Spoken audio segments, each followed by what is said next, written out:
نحمده ونصلي على رسوله الكريم أما بعد قال النبي صلى الله تعالى عليه وسلم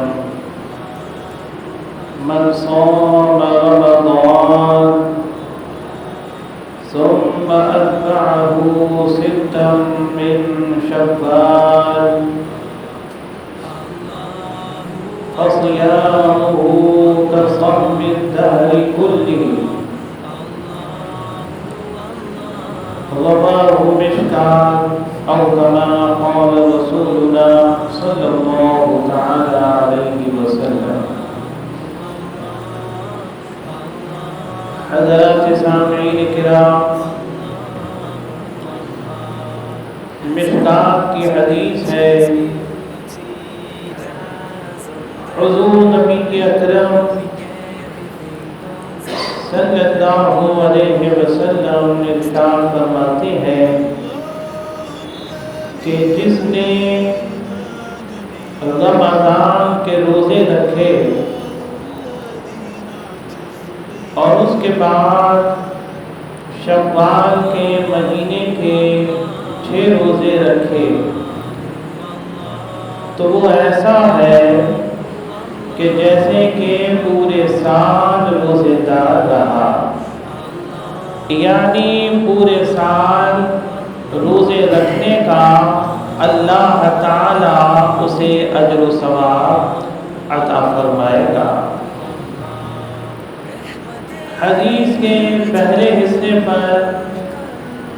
غور کیا جائے تو معلوم ہوتا ہے کہ پہلے فرض کی اہمیت ہے اور اس کے بعد نفلی عبادات کی اہمیت ہے، کیونکہ اللہ کے رسول صلی اللہ علیہ وسلم نے پہلے ہی یہ حدیث میں ارشاد فرما دیا کہ من صام رمضان، کہ جس نے رمضان کے روزے رکھے، تو اس سے یہ معلوم ہوتا ہے کہ اگر کوئی شخص صحت ہونے کے باوجود، کوئی عذر نہ ہونے کے باوجود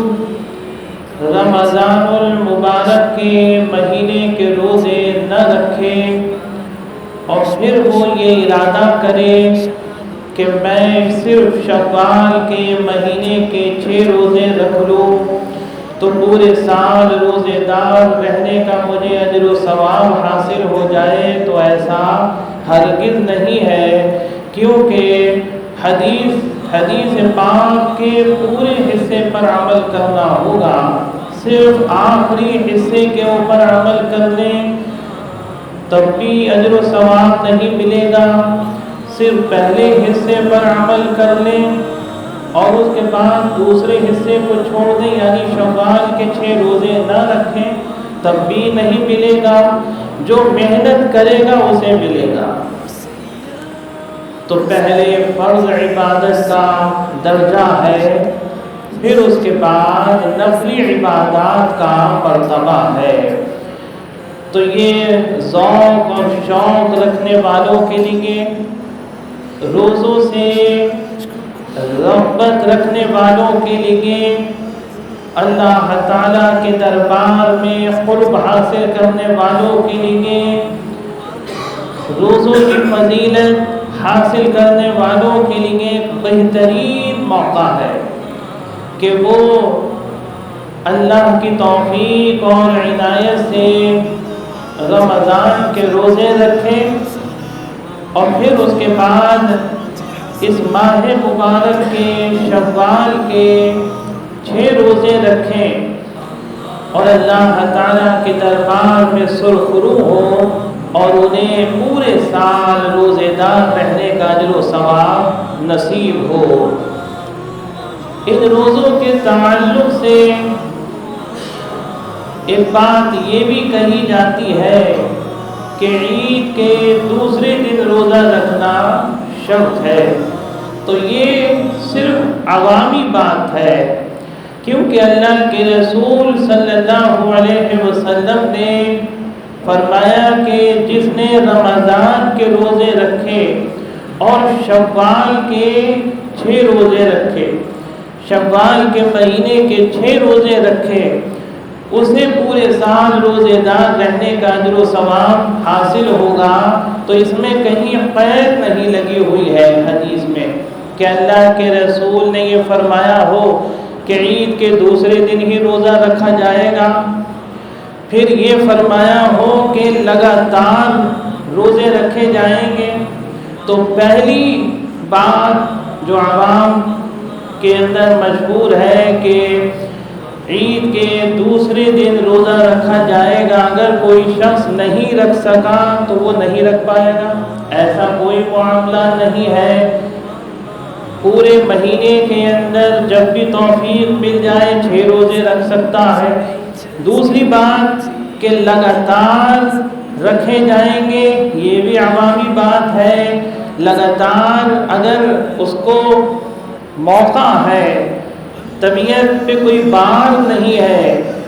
طبیعت کے اندر کوئی ایسی دشواری نہیں ہے روزہ رکھنے میں، لگاتار رکھ لیں۔ اگر ایک روزہ رکھ لیا پھر آرام کر لیا دوسرے دن، یا اور 2-3 دن گیپ کر لیا، پھر ایک روزہ رکھ لیا، پھر اس کے بعد 1 دن کا گیپ کر لیا، یا 2 دن یا 3 دن کا وقفہ لے لیا درمیان میں، پھر روزہ رکھ لیا، ایسے بھی رکھ سکتے ہیں۔ تو یہ 6 روزے پورے مہینے میں پورے کرنا ہے۔ اب وہ اس کے اوپر اختیار ہے روزہ رکھنے والے کے اوپر کہ وہ اپنی صحت کے اعتبار سے، طبیعت کے اعتبار سے، معاملات کے اعتبار سے، مشغلوں کے اعتبار سے اپنا نظام، اپنا معمول قائم کرے اور اپنی طبیعت کے اعتبار سے روزے رکھے۔ اس کے لیے کوئی ایسی پابندی نہیں ہے، روزے دار کے لیے کوئی ایسی پابندی نہیں ہے کہ وہ لگاتار ہی رکھے یا عید کے دوسرے دن ہی روزے رکھے۔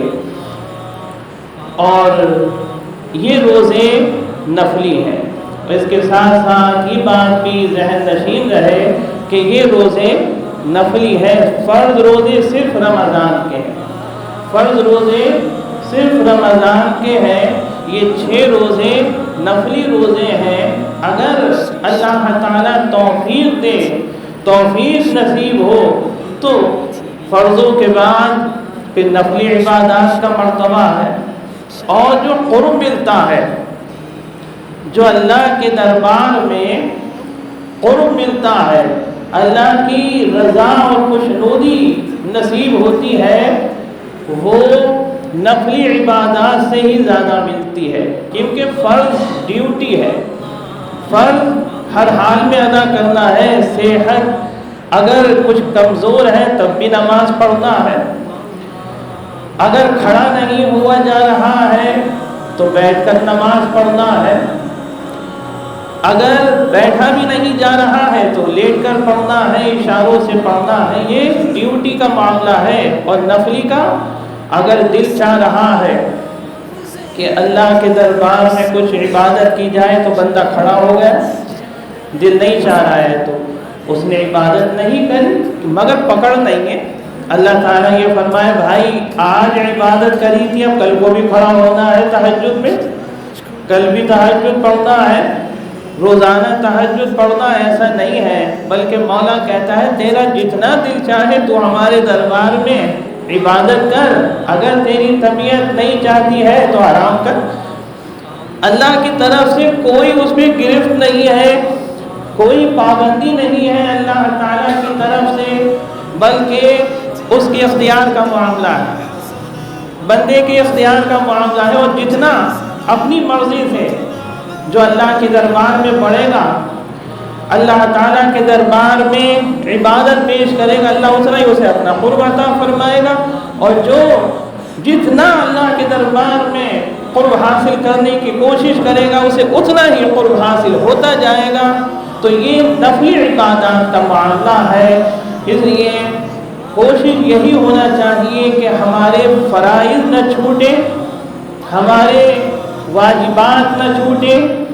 اور اس کے ساتھ ساتھ اللہ موقع دے تو پھر کچھ نفلی عبادات بھی انجام دیں، کیونکہ اللہ کے رسول صلی اللہ علیہ وسلم نے فرمایا کہ جب بندہ فرائض اور واجبات کے بعد نفلی عبادات کرتا ہے تو اللہ تبارک و تعالی اس سے اتنا قریب ہو جاتا ہے۔ وہ حدیث پاک مشہور ہے کہ اللہ تعالیٰ اس بندے کی زبان بن جاتا ہے جس زبان سے وہ ذکر کرتا ہے، آنکھیں بن جاتا ہے، ہاتھ بن جاتا ہے، پیر بن جاتا ہے۔ تو یہ کیا معاملہ ہے؟ اس سے مراد اللہ کی خاص رضا نصیب ہوتی ہے، یہ معاملہ ہے، یہ مراد ہے کہ اللہ اس کے یعنی اس کے ہاتھوں میں جو طاقت ہوتی ہے وہ خاص اللہ کی عطا ہوتی ہے، اس کی آنکھوں میں جو طاقت ہوتی ہے وہ اللہ کی خاص عطا ہوتی ہے۔ یہی اللہ والوں کا معاملہ ہے کہ وہ نفلی روزے اور نفلی عبادات اتنی کرتے ہیں کہ اللہ تعالیٰ ان سے کچھ ایسی باتیں سرزد کرا دیتا ہے جو عام بندوں سے نہیں ہوتی، جسے کرامت بھی کہتے ہیں۔ تو یہ کرامت جبھی تو ہوتی ہے جب کوئی نفلی عبادت کرے، راتوں کو جاگے، اللہ کی عبادت کرے، شب داری کرے، نوافل پڑھے، قرآن پڑھے، تو پھر اللہ تعالیٰ کا کرم ہوتا ہے کہ اس کی زبان سے جو دعا نکلتی ہے وہ مقبول، جس پہ پھونک دے اس کی طبیعت اچھی ہو جائے، جس کے سر پہ ہاتھ رکھ دے اس پہ اللہ کا خاص کرم ہو جائے، جس کے لیے دعا کر دے اللہ اس کے مسئلے کو حل فرما دے، تو یہ جبھی تو نصیب ہوتا ہے۔ تو یہ نوافل کا مرتبہ ہے۔ اللہ تعالیٰ سے دعا ہے کہ مولا تبارک و تعالی ہم سب کو، پوری امت مسلمہ کو فرائض کی ادائیگی کی بھی توفیق نصیب فرمائے، واجبات کی بھی، اور اس کے ساتھ ساتھ نفلی عبادات کی بھی فضیلت و توفیق نصیب فرمائے، اور اس ماہ مبارک کے ان روزوں کی بھی قدردانی کی توفیق نصیب فرمائے۔ آمین وآخر دعوانا الحمدللہ۔